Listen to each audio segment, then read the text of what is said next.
back to An Economy of One with Gary Rathbun. Joining me now is Ryan McMaken. He's an editor and writer at the Mises Institute. He's the editor of Mises Daily and the Austrian, a Mises Institute journal published 6 times each year. He's also the author of Commie Cowboys, The Bourgeoisie and the Nation State in the Western Genre. Ryan, welcome to An Economy of One. Hi, it's great to be here. I told my producer, I said, you got to give this guy a call because what caught my eye was a column you wrote about abolishing the Supreme Court. And with all the hoopla, for lack of a better term, stuff going around the death of Justice Scalia, it seemed apropos because to me it illustrated all the commentary between the Senate and pundits and the White House. The Supreme Court has really become more of a political body than a court that interprets the Constitution. And when I saw your article, it just resonated with me. Well, I hate it whenever a politician dies, and that's what a Supreme Court justice is. They're right. A political appointee and a politician, and every time one of them dies, presidents do, of course, we have to listen to weeks and weeks of stories about how great they were and how wonderful the institution is that they were a part of, and America needs the Supreme Court or the presidency, and don't you have all these nostalgic ideas and emotional feelings about all this stuff? So it's a trial to just ignore it all. And I'm sure Scalia was a swell guy, and probably as far as Supreme Court justices go, wasn't all that bad. However, the whole concept of the court as this group of 5 people who decide what's legal or illegal for 320 million people should be so absurd to everybody and so obviously absurd that it shocks me that it's even controversial to suggest that this is terrible. But nevertheless, every time someone dies or retires from the court, we have to have this conversation again about which 5 people shall decide what law is in the United States, and then we go through it all over again. Now, from the Founding Fathers, I mean, what was their intent for the Supreme Court? Well, I think the verb that we want to use really when we refer to what it is that the justices are supposed to do is adjudicate, rather than interpret the Constitution, and certainly they shouldn't be legislating. But as a court, they should be adjudicating cases. And which cases are those? Well, the Constitution tells us very specific cases. It's cases of conflict between 2 or more states, or conflicts between a state and an individual person in another state.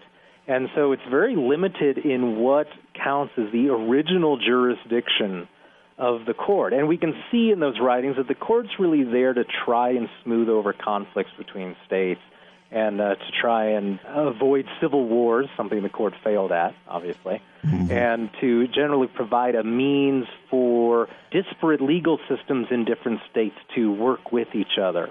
And, of course, the court has gone way, way beyond that now in what it does. It now acts as a Supreme Court for all state courts and, of course, for the federal judiciary, which beyond the Supreme Court, the entire federal judiciary, all the circuit courts, all of the appellate courts, all of that was a creation of Congress and could be uncreated by Congress simply with a passage of a majority vote in Congress. There's nothing constitutional about any of that. So Congress, if it wanted to, could simply tell the court that there's no longer an appellate court system. It could no longer hear these cases, could also limit what the appellate court system could hear. All of that's simply a matter of legislation. So people think that the Supreme Court is this whole thing of federal courts and federal law and all that, when really it was supposed to be this extremely limited institution that only heard certain types of cases. Now, in today's day and age, where the court has evolved to, or what the court has evolved to, Congress passes something like that, would the Supreme Court overrule its own extinction, really? That's the interesting case there, is, of course, legally, they can decide what's legal all they want. But, of course, as a political institution, we have to consider what are the political realities beyond the legal reality. Law and politics are two separate things. So what we find is historically the courts can really only succeed when it has at least one other branch of government on its side. So if the court knows it can count on Congress to support it, it'll be fine. If the court knows it can count on the president to support it, it'll be fine. And we see this break down at various points in history, the most famous being when the court ruled that the states could not seize Indian lands. And specifically, it was a case that involved Cherokee land. Right. And the court said, nope, you can't take those lands and you can't move those Indians anywhere. And President Andrew Jackson at the time said, well, the court has made its decision, let them enforce it. Because, of course, the court doesn't have an army, the court doesn't have a police force. The court can't do anything unless the other branches of government agree with it. Now, so the court's limited by political realities, if not legal ones. We're speaking with Ryan McMaken. He's an editor and writer at the Mises Institute. We'll be back with more with him. Gary Rathbun, An Economy of One.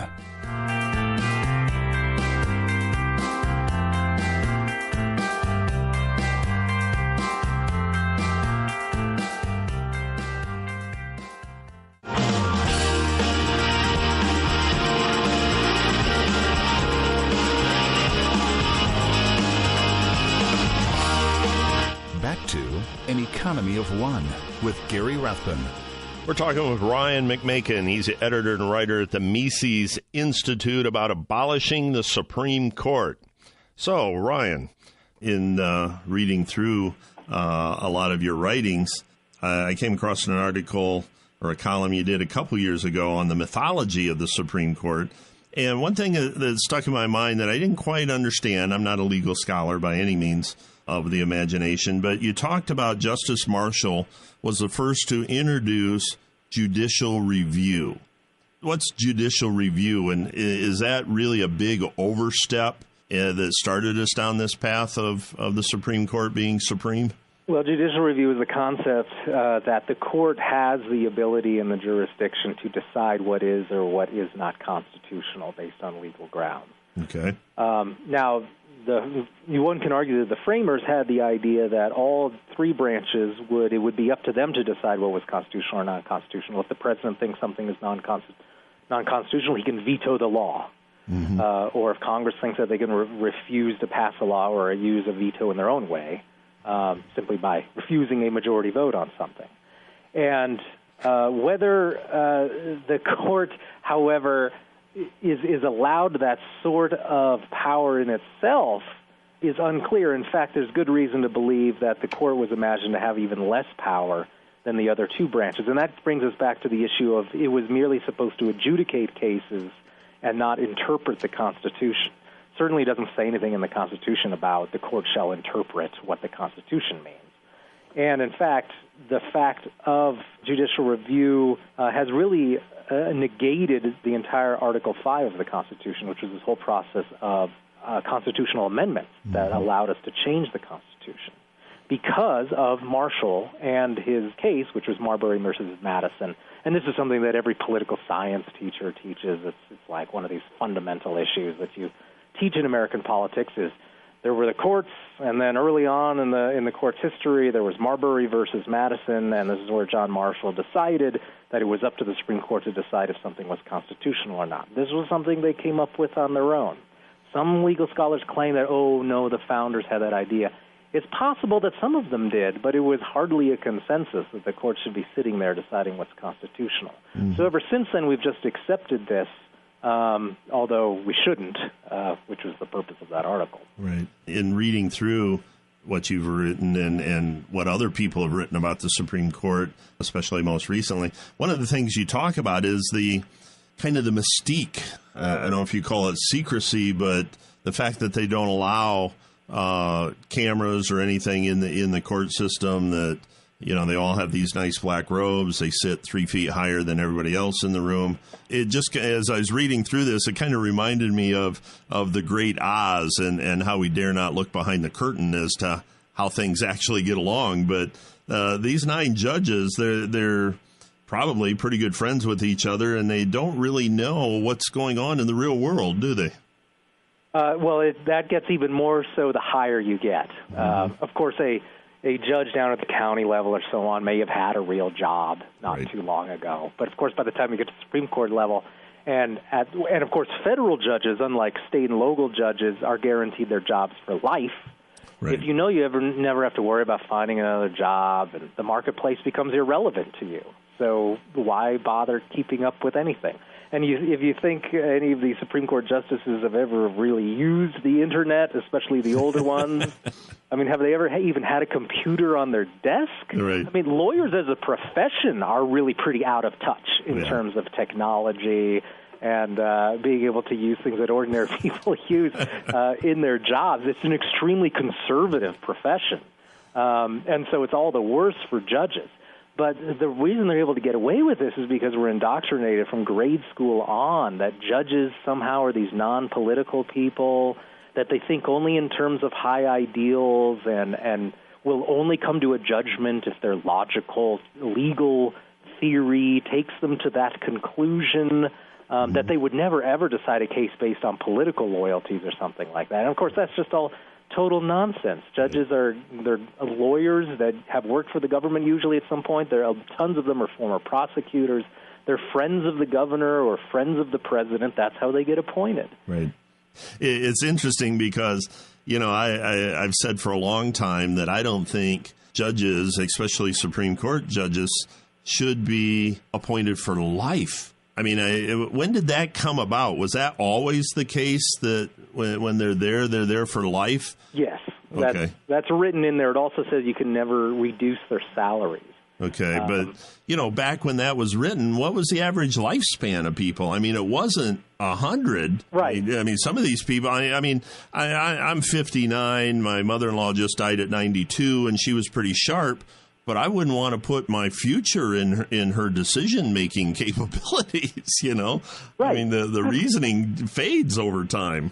Sure, we all have 80-year-old relatives, and we love them, and they're wonderful people, but would you want to put the lives of other human beings in their hands most of the time? Or the lives of 300 million people? Right. And so, yes, of course, people died in their 50s and 60s usually back when when the Constitution was written. And if you got some horrible disease, you died pretty quickly. You couldn't be kept alive by the healthcare system indefinitely, right. Like you can now. And so, yes, it was a very different situation. I mean, heck, even Catholic bishops are forced to retire at age 75 because we recognize you shouldn't be running something like that. Right. It's just one of those things that, I don't think anybody ought to have a lifetime job, and if they do, they ought to have the courtesy to bail out and enjoy their grandkids and stuff at some point.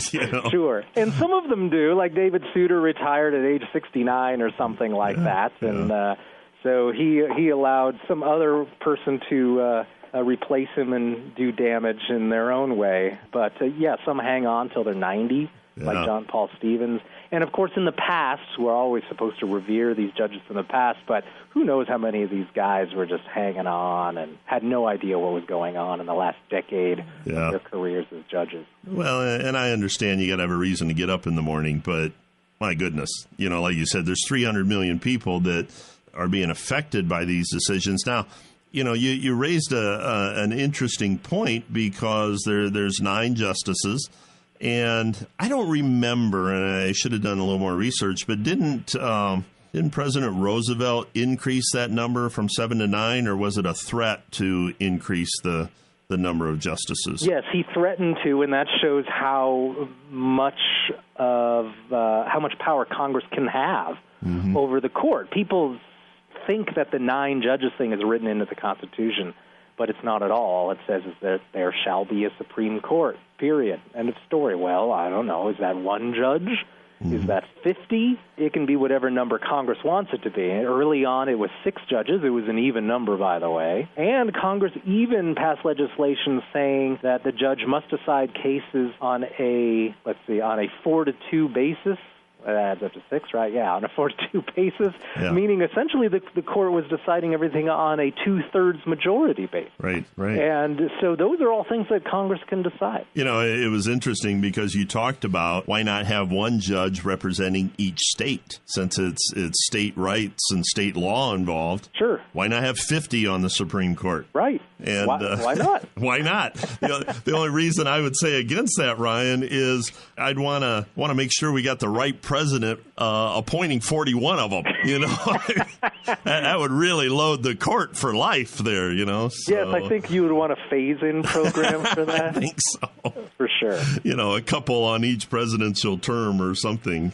So let me change gears just a little bit in the few minutes I have left with you. One of the other things that caught my eye in your writings was you wrote a column talking about the difference between a republic and a democracy. And I find myself in reading through this getting educated a little bit, because I often use the term representative republic, that we are not a democracy in this country. And, you talk about educating students and educating people about the difference between that and what the real terms are of a republic versus a democracy. Can you chat with us a little bit about that? Sure. This is the sort of thing where you just end up coming off like something of a pedantic jerk, right? Where you're saying, well, you're not using that word right. Yeah. But I do think we should be exact in our terminology when we are referring to what is a democracy or what's a republic.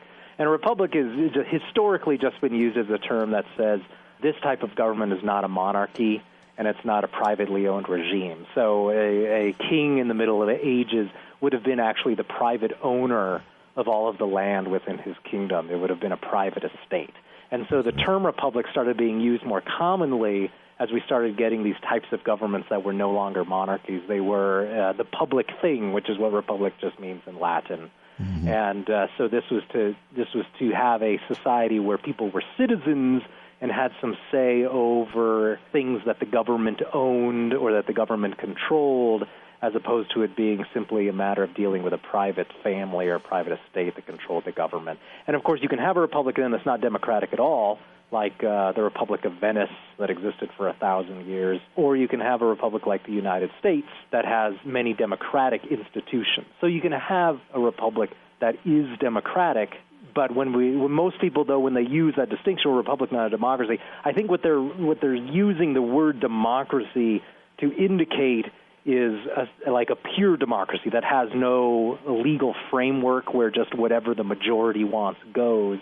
Mm-hmm. And, of course, there's nothing wrong with being against majoritarianism then, or that type of democracy. Right. I just think we should be clear that the framers did, of course, accept certain types of democratic institutions and had no problem with elections and people voting in them and so on. There's just there's a lack of precision when most people talk about those two concepts. So I think we would save time if we better define what we were talking about. And I agree with that. I try to get that information out. We've spent a lot of time in recent weeks on the show talking about socialism, because Bernie Sanders running for presidential nomination, at the very least, he's been integral in saying, I'm a socialist, rather than not saying it and pretending to be something else. But many people, we haven't gotten a real clear idea of what it means to be a socialist. And I hear the apologists on TV and different shows saying, well, yeah, but it's a democratic socialism like Europe. And one of my favorite authors is Ayn Rand, and she describes a democratic socialism as the difference between murder and suicide. I mean, you're still dead. You just vote for the socialism that kills you rather than have it at the point of a gun. At what point is if ever, is this country gonna define the terms correctly and really take an interest in who and what they're voting for? Well, I'm guilty, of course, using those terms incorrectly. I wrote a column recently saying Bernie's right. The U.S. is already a socialist country. Right, I read that. And, of course, if you define socialism the way Bernie defines it, then it's true. Right. The U.S. already is socialist in the way Bernie defines socialism, which is redistributionism, New Dealism, taxing one group of people to give money to another group of people. And so if that's our definition of socialism, then yeah, the U.S. has been that way for decades. We've been speaking with Ryan McMaken, a prolific writer. He writes nearly daily at Mises.org and editor of Mises Daily and the Austrian, a six times a year journal from the Mises Institute. Ryan, this has been a real treat for me. I read all of your stuff, and we're going to put it all up on our website and Facebook. Keep up the good work, and I hope we get a chance to chat with you again soon. Wonderful. Thank you very much. This is our country.